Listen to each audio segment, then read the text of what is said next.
I would like to take a few minutes to talk about how this started. The whole Coffee Party movement started with a woman named Annabelle Clark in California, who basically put up a cry for civility on a Facebook page saying, why can't we work things out and have a civil government? And that sort of touched my sense of service, because I've always had a strong belief in community and volunteerism, although I have not been politically active in the past. But my basic political philosophy is that our country faces a lot of complex issues. We have the world getting smaller all the time. We have international competition that's growing. We have a great international interdependence between countries. And basically, I want smart, hardworking people in government. I want people who can be consensus builders, who can be organizers, and who can be doers. Now, increasingly, I'm getting concerned because I see the specter of radicalism in our politics. Most Americans, I feel, are moderate and independent thinkers. But in politics, more and more, you see politicians being pushed to the wings of their party. Most Americans, I believe, feel strongly about getting along. They want to reach compromise, consensus with other people. But what I see in politics is more polarization and more being entrenched in uncompromising positions. It's no wonder that people often have such a low opinion of politics. So when I saw the Coffee Party, I saw the Coffee Party as an attempt to take back the middle. A recognition that our government is our collective will, and that our government should stand for freedom and fairness, and it should stand for opportunity and equality. And I would like our politicians to reflect this by working together and addressing issues in a productive way. That's why I volunteered to start Coffee Party in Northwest City.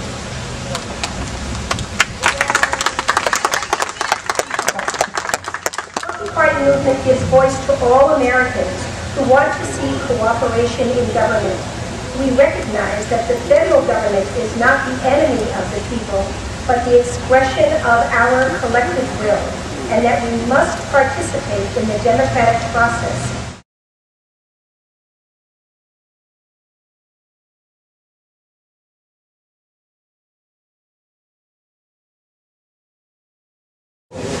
Derivatives are securities that are actually based on the characteristics of other securities. Mortgage-backed securities are a kind of derivative in that they're based on the characteristics of the underlying mortgage. Credit default swaps are derivatives. There are even derivatives that are based on the price of some asset that neither party in the derivative transaction actually owns. Insurance companies traded these derivatives back and forth with each other so that if one party defaulted, it would have immense repercussions throughout the financial world. If the defaulting party had insurance, like in credit default swaps, it could bankrupt the insurer, like it did AIG. If the defaulting party did not have insurance, they could go under. And even if the market believed, rightly or wrongly, that somebody would default, that party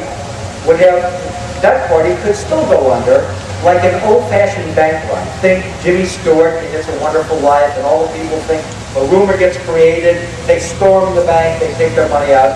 That could, just a rumor of problems could cause these defaults. So all this activity went on and on, so that the financial sector alone accounted for about 8% of U.S. GDP, but about 40%, get this, 40% of all profits in the entire U.S. economy. An unprecedented, staggering figure. With this wealth has come the super huge bonuses that you read about and that are publicized in the media, but also incredible influence in Congress and the administration through paid lobbyists and campaign contributions.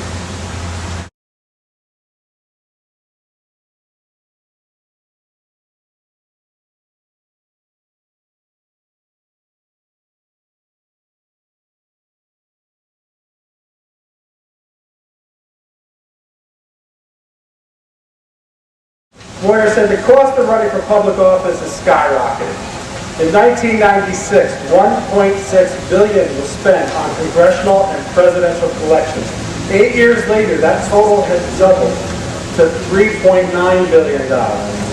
Thanks to our system of privately financed campaigns, millions of regular Americans are being priced out of any meaningful participation in our democracy. Less than 0.5% of all Americans made a political contribution of $200 or more to a federal candidate in 2004. When the average cost of running and winning a seat in the House of Representatives has topped $1 million, we can no longer refer to that august chamber as the People's House. At the same time that the cost of getting elected is exploding beyond the reach of ordinary people, the business of gaining access to and influence with our elected representatives is becoming a growth industry. In the last administration, in the period that Moyer talks about from 2000 to 2006, the number of lobbyists registered to do business in Washington had more than doubled.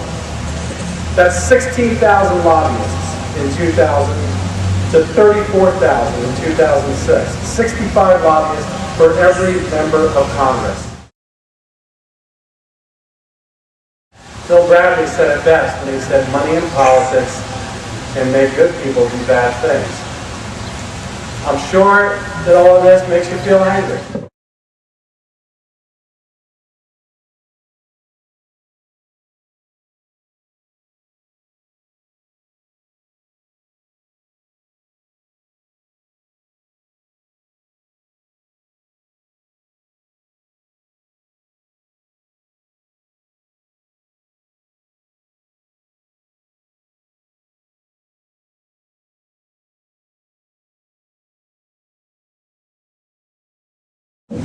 Thank you so much for letting me talk about a subject that's dear to my heart. How can you disagree with an organization that says the preamble to the United States Constitution is the basis of what they want to do? I mean, particularly when you're standing in front of a map of the United States that says "E pluribus unum," from many one. That's really the theme of bipartisanship. We work together as one. You know, I have my coffee cup with me. And on the coffee cup, it says on the back, "the favorite drink of the civilized world," and that's a quote from Thomas Jefferson in a letter to Edmund Rogers in 1824. The word civilization is what stands out, and civility is what this party is about. The disclosure's already happened. I'm a Democrat. I think the two-party system can work as long as it's bipartisan. I don't think it matters what party any honest candidate of the two parties has. The government, as long as the government functions in a bipartisan manner. I believe there are actually good policies in both parties, and the challenge is to find the similar policies. As I was growing up, I was always pressed to find real differences in the 50s between Republicans and the Democrats, as they both pretty much found middle ground. Everyone said there's not a lot of difference between the parties. I clearly remember Dwight Eisenhower had a difficult time deciding if he was a Democrat or a Republican when he decided to run for president. However, the two parties have moved more to fringes of, I'm going to characterize it, maybe conservatism in the Republican Party, and maybe liberalism a little bit in the Democratic Party. So as a fiscal conservative, and at a social level, I find good policy in both parties. As I talk to potentially politically active Republicans and politically active Democrats, I find the one thing that all seem to agree on is the Democrats and Republicans have to talk and listen to each other. Let's keep the static out of talking between the parties. And let's keep the parties listening carefully to each other. Then we can solve our problems and make progress in this wonderful country we call the United States of America. Thank you.